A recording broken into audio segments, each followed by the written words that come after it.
حضرت آدم علیہ السلام کا جب پتلا بنایا گیا مٹی سے، تو اللہ تبارک و تعالیٰ نے جبریل امین کو حکم دیا کہ زمین سے مٹی لائی جائے. ٹھیک ہے. ایک بات ہمیشہ یاد رکھیں، یہ بڑی کمال کی بات ہے کہ ہم سب کی مٹی وہیں سے لی گئی ہے جہاں پر ہماری تدفین ہونی ہے. اچھا. انسان کی یعنی جب مجھے جہاں دفن ہونا ہے، جہاں قبر بنے گی، وہیں کی مٹی سے انسان کو بنایا گیا. ٹھیک ہے، یہ قدرت کا ایک بڑا خوبصورت اصول ہے.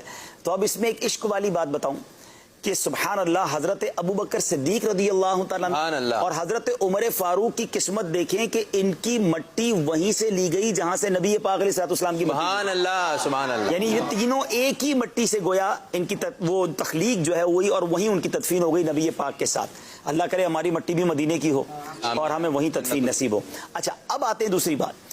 لیکن جب حضرت آدم علیہ السلام کی مٹی لینے کے لیے جبریل امین آئے نا دنیا میں، تو انہوں نے جب مٹی کے لیے ایک مٹھی اٹھائی تو پوری زمین کی جو زمین کی اوپری پرت تھی، اوپری لیئر تھی مٹی کی، وہ رول ہو کے سمجھ لیں ان کے ہاتھ میں آ گئی.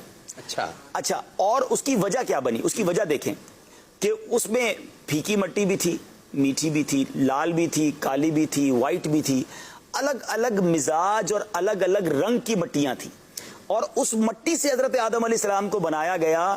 تو اب دیکھیں حضرت آدم کی اولاد میں آپ کو سخت لوگ بھی ملیں گے، نرم بھی ملیں گے، میٹھے بھی ملیں گے، کڑوے بھی ملیں گے، لال رنگ کے بھی ملیں گے، کالے بھی ملیں گے، سفید بھی ملیں گے، براؤن بھی ملیں گے. ہر قسم کے لوگ دنیا میں ہیں، لیکن سب حضرت آدم کی اولاد سے ہیں، کیونکہ ان کی تخلیق میں یہ سارے کلرز کی مٹیاں جو ہیں یہ شامل ہوئی. افریقہ کی مٹی بھی شامل ہوئی، یوں سمجھ لیں یورپ کی بھی شامل ہوئی، پاک و ہند کی، ایشیا کی بھی ہوئی، تاکہ ہر طرح کی اولاد آدم ہوئی. تیسری بات جو اور دلچسپ ہے، آدمی، ہاں آدمی، ہم آدم سے ہیں آدمی.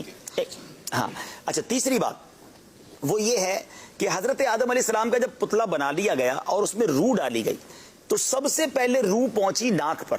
اچھا، سر کی جانب سے روح داخل ہوئی. تو ناک پر جب پہنچی تو آپ کو آئی چھینک، اور جیسے ہی زبان پر روح آئی، یعنی ناک کے بعد زبان بولنے کے قابل ہوئی، تو پہلا لفظ جو آپ کی زبان سے نکلا وہ الحمدللہ نکلا. سبحان اللہ. چھینکنے کے بعد جو ہم الحمدللہ کہتے ہیں، حضرت آدم کا پہلا عمل اس دنیا میں چھینک تھا، اور آپ نے پہلا جملہ جو کہا وہ کہا الحمدللہ. اور کمال دیکھیں، جب کوئی الحمدللہ کہتا ہے تو ہم کیا کہتے ہیں جواب میں؟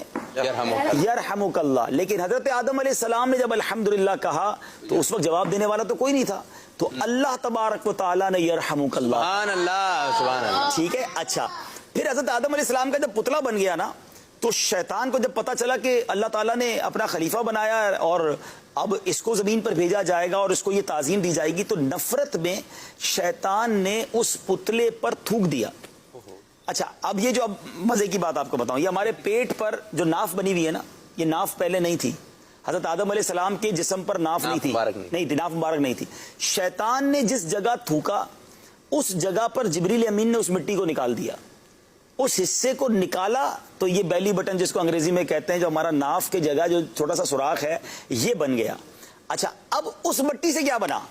تفسیر روح البیان میں یہ ہے کہ اس مٹی سے کتا بنایا گیا. اچھا، اس جو چھوٹا سا پیس آف دا سینڈ تھا اس سے بنایا گیا کتا. مٹی سے بنا. اب ذرا سنے تو صحیح. اب کتے میں 3 عادتیں ہیں. وہ انسان کا دوست بھی بن جاتا ہے، یہ بات بھی، انسان کو کاٹتا بھی ہے، یہ بھی ہے، اور ساری رات جاگتا بھی ہے. ٹھیک ہے، علماء نے اس کی تینوں کی وجہ بتائی. یہ کاٹتا اس لیے ہے کہ شیطان کے تھوک اس میں شامل ہے. یہ انسان کا دوست اس لیے جلدی بن جاتا ہے، قریب اس لیے آ جاتا ہے کہ اس میں حضرت آدم والی مٹی بھی ہے. اور یہ ساری رات جاگتا ہے اس لیے کہ جبریل امین کے ہاتھ لگے ہیں. سبحان اللہ. تو یہ وہ باتیں ہیں جو یہ سمجھیے واقعات تو انبیاء کا ہی ہے، لیکن شاید یہ باتیں نیو ہوں گی ہمارے ناظرین کے لیے، انٹرسٹنگ بھی ہیں، اور یہ معلومات کتابوں میں پڑھیں تو ملتی ہیں. تو اللہ پاک ہم سب کو اور انبیاء کرام کا فیضان